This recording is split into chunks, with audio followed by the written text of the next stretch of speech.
Following the dissolution of the Soviet Union in 1991, Russia found itself at a critical juncture. It was a nation in a state of transformation, with an economy undergoing significant change. This pivotal period marked the birth of a cohort of individuals who would later be recognized as oligarchs, affluent and influential figures hailing from Russia. These powerful Russian oligarchs would ultimately play a defining role in shaping the trajectory of Russian history. The oligarchs' growth. The early 1990s marked the commencement of a bold experiment in Russia as the nation embarked on a transformative journey. This venture entailed a shift from a tightly controlled, state-driven economy to a free market system. This period of economic overhaul, commonly referred to as privatization, aimed to dismantle unprofitable and debt-ridden state-owned enterprises. It also paved the way for privately owned companies to take the lead in propelling the economy forward. Nevertheless, the absence of a well-defined regulatory framework created a void that a select few individuals with influential political connections eagerly exploited. Fueled by ambition, sharp business acumen, and access to ample resources, these opportunists emerged as the architects of a new era in Russia's economic landscape. They would come to be known as the oligarchs, a term that would soon resonate throughout the corridors of power and the daily lives of ordinary Russians. During this time, industries were in a state of flux, and within this whirlwind, the oligarchs strategically acquired stakes in sectors poised for growth. Energy, natural resources, media, and telecommunications became their domains, and their wealth multiplied exponentially. Although the privatization process was originally designed to offer equal opportunities to all Russian citizens, it ultimately resulted in the consolidation of economic power among a select few. The government released bonds, each valued at about 2 months' worth of the average salary. However, during this period, finances were tight, and the prevailing uncertainty deterred many from parting with their savings to pursue these opportunities. Only a privileged few, primarily with ties to the KGB, possessed both the financial means and connections necessary to acquire what would later become the foundation of the Russian economy. However, it wasn't solely financial prowess that propelled their rise. The oligarchs understood the significance of forming alliances, weaving an intricate network of political connections that extended throughout the corridors of power. These associations weren't merely a means to an end. They constituted the very currency that upheld their dominance. Through collaboration with influential government officials, they solidified their grip on power. The oligarchs wielded significant influence over policies, secured profitable agreements, and shielded their interests from the winds of change. At the core of this transformation lay Russia's vast natural resources, a trove of oil, natural gas, and minerals. The oligarchs eagerly seized this opportunity, taking advantage of the privatization of these invaluable assets. Their control over major energy corporations not only fueled their wealth, but also firmly entrenched their position in the nation's economic landscape. Behind their financial wizardry, offshore networks of entities, and intricate financial maneuvers, they amassed even greater fortunes. These strategies allowed them to consolidate their gains, expand their economic empires, and tighten their grip on power. However, the ascent of the oligarchs was not without challenges and conflicts. As their influence grew, clashes erupted among this elite fraternity, and their aspirations often clashed with the state's vision. Vladimir Putin's rise to power in 1999 marked a pivotal turning point. The new leadership aimed to rebalance the distribution of power, reigniting debates about the extent of oligarchic influence and their place in Russia's evolving landscape.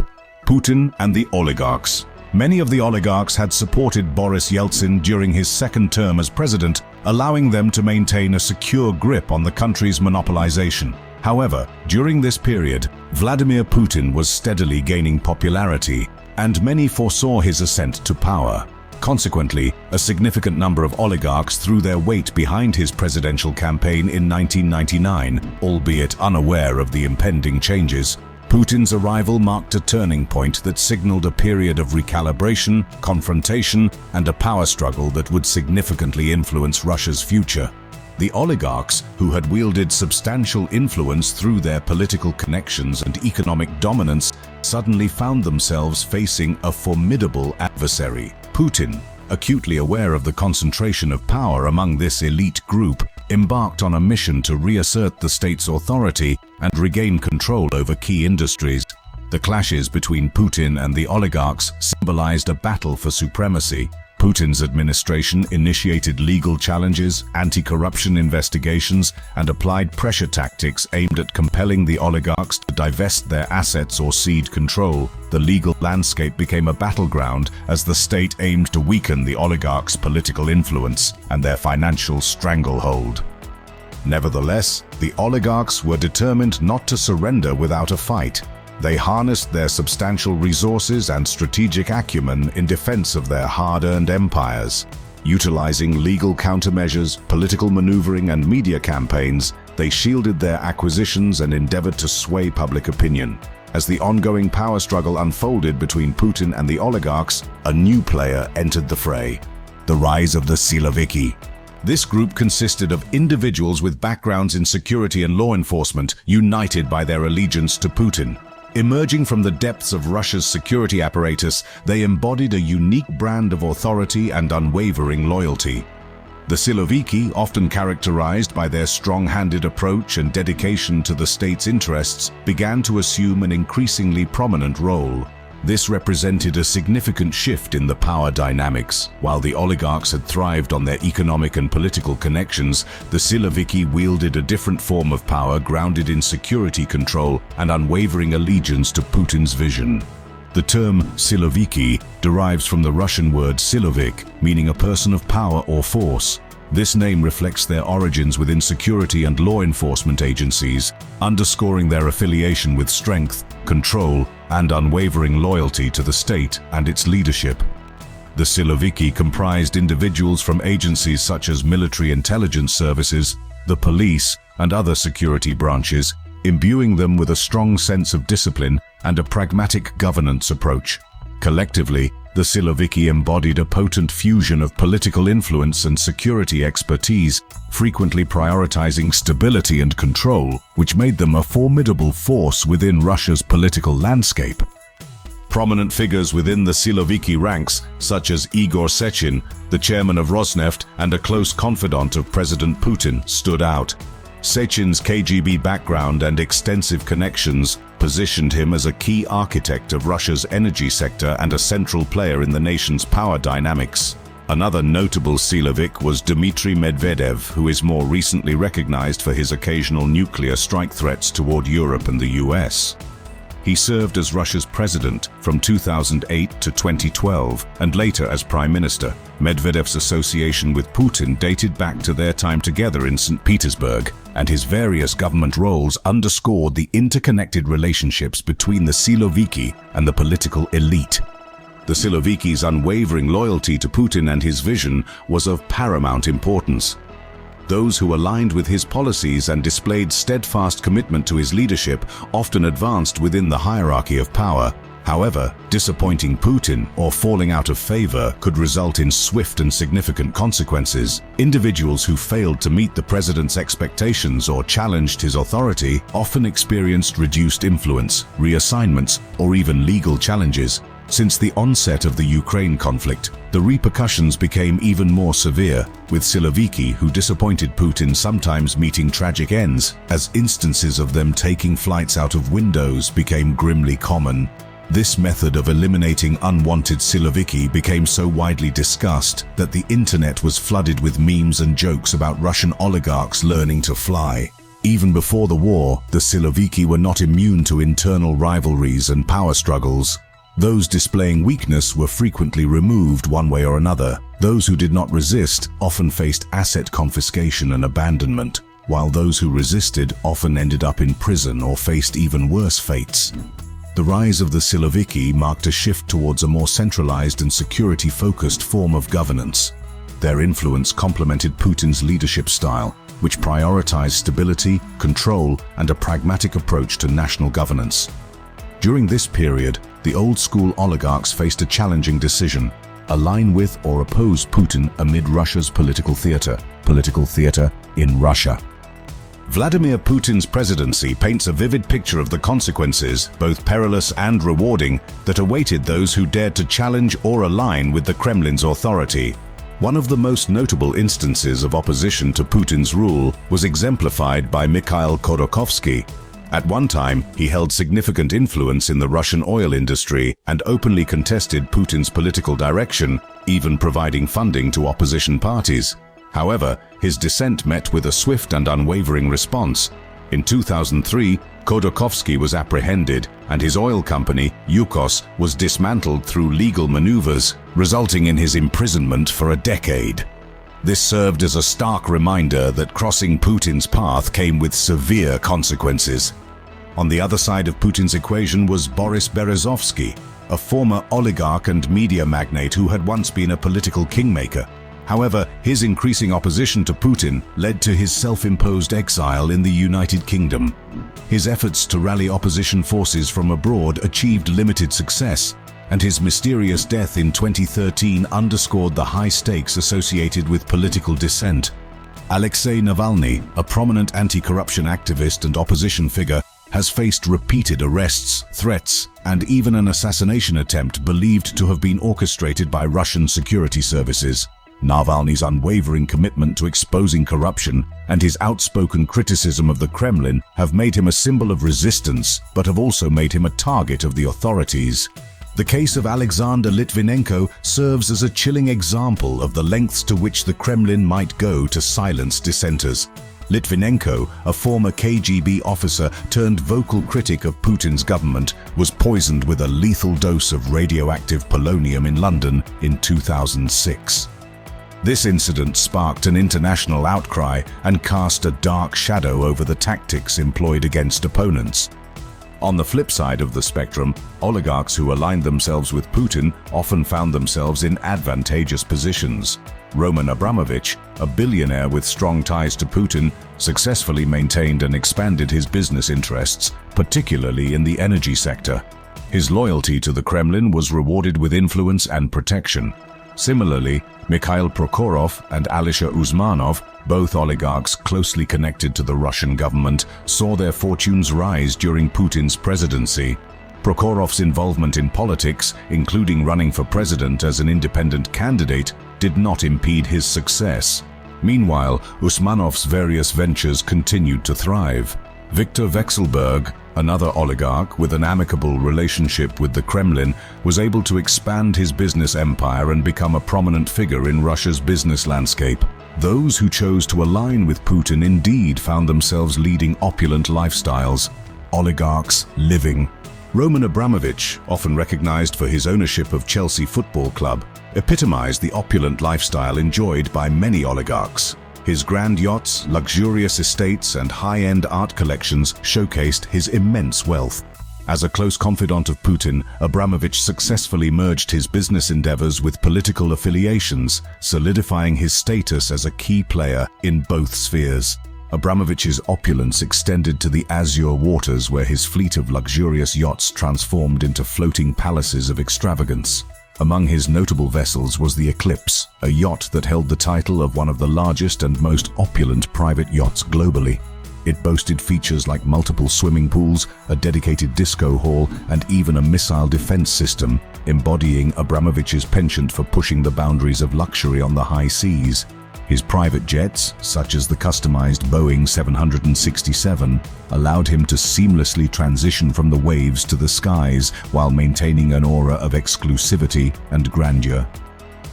In contrast, Mikhail Prokhorov, with diverse interests spanning from mining to media, exuded a cosmopolitan aura. His ownership of the Brooklyn Nets basketball team and involvement in the entertainment industry underscored his global reach. Prokhorov was a distinctive figure known for his active and dynamic lifestyle. He ventured into politics by running for the Russian presidency in 2012. Meanwhile, his lavish living spaces and extravagant celebrations provided a glimpse into his high-flying lifestyle. Mikhail Prokhorov, a natural globetrotter, extended his cosmopolitan presence to the skies with a fleet of private jets customized for his jet-setting way of life. These aircraft were not merely modes of transportation, but served as mobile command centers for his multifaceted endeavors. Prokhorov's extensive property portfolio further emphasized his high-energy lifestyle. Whether it was his expansive villa in the French Alps or his opulent penthouse overlooking Manhattan, these residences reflected his global reach and his seamless ability to move between the world's most iconic destinations. Alisher Usmanov's path to riches, primarily through metals and mining, catapulted him to prominence as one of Russia's wealthiest individuals. His acquisitions included a significant stake in Arsenal Football Club, further elevating his international profile. Usmanov's deep passion for art and philanthropy underscored a more multifaceted approach to his opulent lifestyle, blending business, culture, and social responsibility. His private jets and yachts became symbols of his remarkable ascent in the realms of business and culture. Alisher Usmanov's private jet, a gleaming Gulfstream, effortlessly transported him to far-flung corners of the world, allowing him to oversee his multifaceted empire. Likewise, his luxury yachts exemplified his appreciation for life's finer pleasures, with the Dilbar mirroring his taste for extravagance. Usmanov's grand estates, spread from London to Moscow, served as the backdrop for his opulent lifestyle. Each property offered a glimpse into his multifaceted persona, a fusion of business titan, art aficionado, and philanthropist. Victor Vekselberg, renowned for his involvement in natural resources and metals, epitomized the union of wealth and culture. His deep fascination with art and historical artifacts led to the creation of world-class museums showcasing his extensive collections. Vekselberg's commitment to cultural preservation was interwoven with his business endeavors, resulting in a unique blend of opulence and heritage. His affinity for culture found expression not only in his private jets, but also in his properties. His aircraft were adorned with artworks, turning every journey into a curated experience. Moreover, his properties transcended traditional boundaries, housing world-class museums dedicated to his vast art and historical artifact collections. These cultural landmarks, combined with his impressive real estate holdings, showcased Vekselberg's distinctive ability to intertwine his passion for heritage with his business acumen. These oligarchs, while indulging in lives of luxury, were acutely aware of the symbiotic relationship between wealth, influence, and the political landscape. Their support for Putin's regime not only provided them with the means to savor life's finer pleasures, but also secured them a seat at the table where crucial decisions were made. Unfortunately, despite their efforts, they were unable to persuade Putin to temper his ambitions and avoid the destructive war in Ukraine. Life after Western sanctions.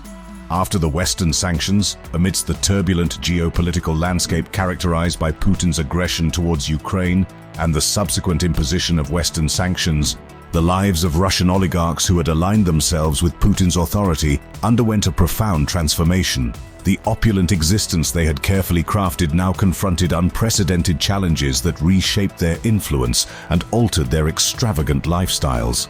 The European Commission's Priests and Seas Task Force, established to enforce sanctions against Russians and Belarusians, emerged as a pivotal force in curtailing their financial maneuvers. This initiative had the primary goal of freezing and confiscating the assets of those targeted by sanctions. The international Russian elites, proxies, and oligarchs repo task force, comprising just 7 nations and the European Union, further amplified these efforts. The collaboration between these task forces transcended transatlantic boundaries, emphasizing their unwavering determination to enforce sanctions and dismantle the power structures that supported the oligarchs. The oligarchs, who were once accustomed to wielding their influence within Putin's inner circle, found themselves ensnared by the tightening grip of sanctions. These measures were not solely aimed at their personal wealth, but also intended to disrupt the financial channels that fueled Putin's war machine. The opulent lifestyles of the oligarchs were no longer shielded from the consequences of their alignment with Putin's agenda. The disruption caused by the sanctions, coupled with heightened scrutiny from international regulatory bodies, sharply contrasted with their previous unchecked extravagance.